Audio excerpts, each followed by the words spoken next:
Hard to break. The art of coaching, Jared. So that's a bit of fun. Play another sport. Break it up, there you go. All right, let's get into the agenda. And at the top, Chris Fagan has had his contract extended, as we told you last night, through to the end of 2021. So he'll get to put the finishing touches on the build that he has begun over a period that will stretch 5 years. And by the end of it, now by his own decree, they'd want to be playing finals. I must admit I wasn't sure when I first came because I didn't really know what I was walking into, and it took the best part of 12 months to understand the group and where they were coming from, and for them to sort of start to think big. I feel like a lot of the hard work's been done over the last couple of years, and we can see that the team's really starting to get a little bit of belief and become way more competitive this year. The day the Brisbane Lions came of age. Chris Fagan, the mastermind. You know, I was just thrilled that a year before they had to, the club extended my contract. You know, it gives us a lot of confidence going forward, and I think, you know, this group can really start to challenge in the next few years, and that's the expectation. And if they don't, I don't think I've done my job as a coach. They are well and truly on their way, and the future is so exciting for the Lions. So there's faith, there's wisdom, and there's aspiration. Now we are in a familiar room. Chris Fagan's invited us back into the lounge room with the record collection out the back. Chris, welcome again to AFL 360. Good evening, Jared, Robbo. So you were happy today to give voice. Good to be with you. You were happy to give voice today to your aspirations, Chris. Did you think about that? Did you think about how you wanted to pitch this phase with a contract running through to the end of 2021? Oh, I guess I have a little bit. I mean, you know, after having had 2 years here, I think it's reasonable to place some expectation on the group and myself to become finals contenders and hopefully make finals. And, you know, to say that publicly, I think that was the right thing to do at this stage for our players and our fans and our sponsors and everybody in the footy world. I was thinking, you've been on the other side of this, I reckon, probably a few times with a club. What's the right time to extend a coach, and what does it say to the coach? What was it like to be on the other side of it with the endorsement and the faith coming back your way? Oh, it was really exciting. I mean, you know, sometimes it can be a bit nerve-wracking getting into the last year of a contract and wondering whether the club's going to show the faith in you. But fortunately, our board and Greg Swan made the decision early in the piece to give me a 2-year extension before it was due. And I'm really excited about the opportunity to spend 3 more years with this young group and watch them grow and develop together. It's been a fantastic process so far, and I feel like, you know, there's some good years to come. I remember our night, not our night, we spoke at a Chinese restaurant in Mooney's Ponds for the North Isle Boys Footy Club, Fags, and I interviewed you and I asked you questions about coaching and were you going for the Lions job and were you confident? And you hadn't coached at senior level before, and 2 years on, here you stand here with a three-year extension, and I want to ask you, from that night to now, is it what you thought it was going to be? Is it a lot more difficult than you thought it was going to be? And has it been easier on some pathway through your coaching career? Oh, look, it's been both, I guess.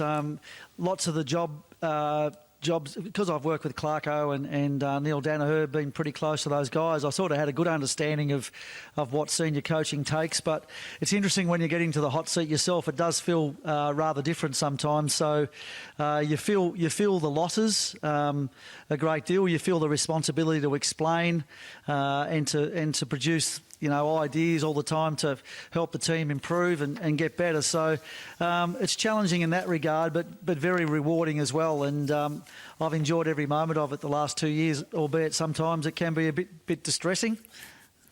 Everyone who knows you in some small way says you're a good bloke, and it's an easy way to describe another person. But I reckon a good bloke in football, when you're a coach, is having really strong relationships. And again, I knew you were a good people's person. How much have you relied on that and your instinct of being a human being, an older human being, talking to young kids?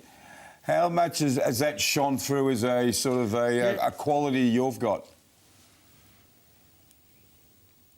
Yeah, well, you'd probably be better off to ask the players, but I suppose from my perspective, I've always been told to be yourself as a coach, and I guess I've always considered my ability to build relationships as one of my strengths. So I've tried to play to that strength, try to put a lot of time into the players, take a real interest in them on and off the field.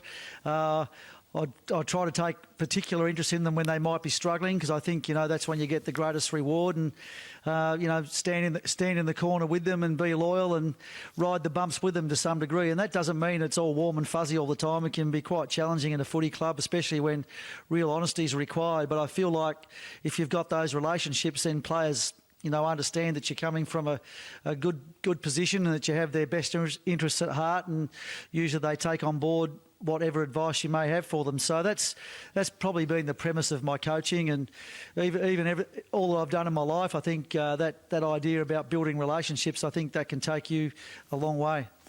It was interesting. I watched the footage of the club, of Greg Swan, who's been a tremendous support for you, introducing or telling the players that you're going to be extended. And then I saw some footage of Lee Matthews coming up to you. Now, I know you know Lee really well, and he's your football director. I know him a little bit. Jared knows him a little bit, and he's still the greatest player, or one of the greatest players of all time. Having Lee Matthews there come up to you, Fags, and being a humble bloke that you are, Lee Matthews came up and say, "Well done, we've got the faith in you." What does that mean for you? Oh, it means a lot. I mean, he's a huge figure up here in Brisbane and at the Brisbane Lions, and obviously in football. And I've been really fortunate the last 2 years that I've been here. I live just around the corner from Lee, so most Tuesday nights we go and have a steak together and talk footy. So he's almost been a bit of a mentor for me. He understands the pressures of coaching and the challenges that come your way, and he's been fantastic in that regard. So for him to come up yesterday like that, I was really stoked that he did that, and we actually went and had dinner last night as well and just talked footy for an hour or two, and he always puts a smile on my face and keeps reality right in front of my face, I guess you could say. Does he like to drop a few ideas? Always. It's good. I like sharing ideas, and he's got lots of good ones to share. So, he has strong opinions on some of our players as well, and I take all that on board and listen to him, and sometimes I act on his ideas. Do you ever say to him, "Now, Lee, that's crap"?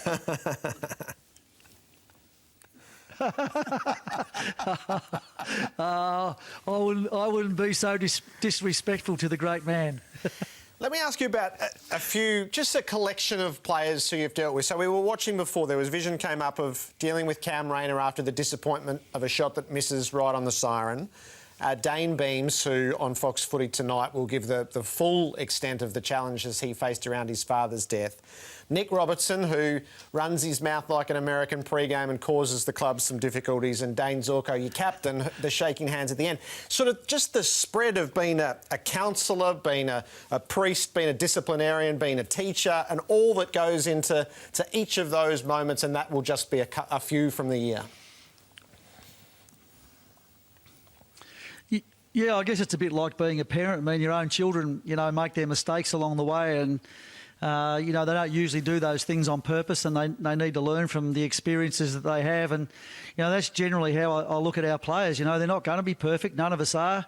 We all make mistakes, and when we do, it's good to sit down and have a chat about them, talk about why it occurred, why it was right, why it was wrong, and settle on what the best way forward is with them. And that's generally how we treat our players. They're not perfect. They make mistakes, and footy's an emotional game, and everyone wants a little bit of your time. You're on public show. Like Dane Zorko last week. I mean, for 2.5 hours out in the Oval there, he was really knocked around by the Gold Coast Suns players, because he's a terrific player and a real match winner. And, suddenly the whole world expected Dane to be able to switch off 1 second after the siren and shake hands with the bloke that had been tormenting him for 2.5 hours. A little bit difficult sometimes, I think. And look, he'll learn from that and be a better captain for it. But all these things come along. They're just experiences that you want your young players to learn from and grow from.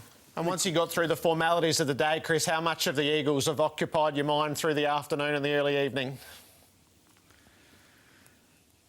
Yeah, no, it was the players' day off, and I usually work from home. And Danny Daly, my right-hand man comes around here and we have a chat for a couple of hours about the upcoming opposition. We've already done some work prior to this and sort of crystallise our thoughts. So it's always a couple of hours I look forward to, because Danny's a real brain on footy and has some great ideas. And yeah, that's what we did this afternoon over a cup of tea and a couple of biscuits, really. Now, do you put a record on in the background as Danny's exploring the Eagles, Fags? Yeah. I've been waiting for this, Robbo. The truth is, we do put a little bit of music on in the background because it helps the thought process. So Danny gets to choose which records we play, and away we go. What did he choose today?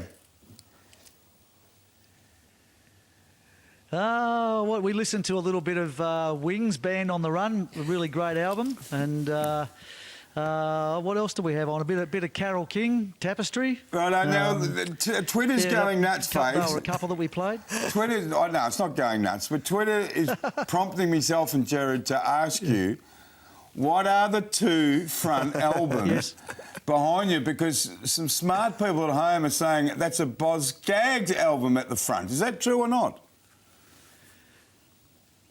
That is true. I'll just have a bit of a look there. Yeah, that's Go the Boz over, Scaggs walk album, over. Silk Degrees. I think that's sort of... Get them out, right, get them out. You want the other one behind it, do you, mate? First two. Yeah.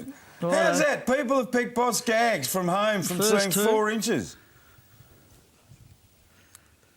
Yeah, there you go. So, Boz Scaggs, Silk Degrees, about 1978. I reckon I was still at...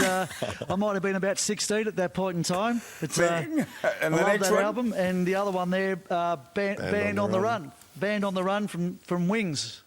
Yeah. Wow, they're nice One of the great collection. songs, that one. Nice selection. Brilliant. Yep. Thanks for letting us into home again, Chris. Well done on the contract, and good luck for all that's to come.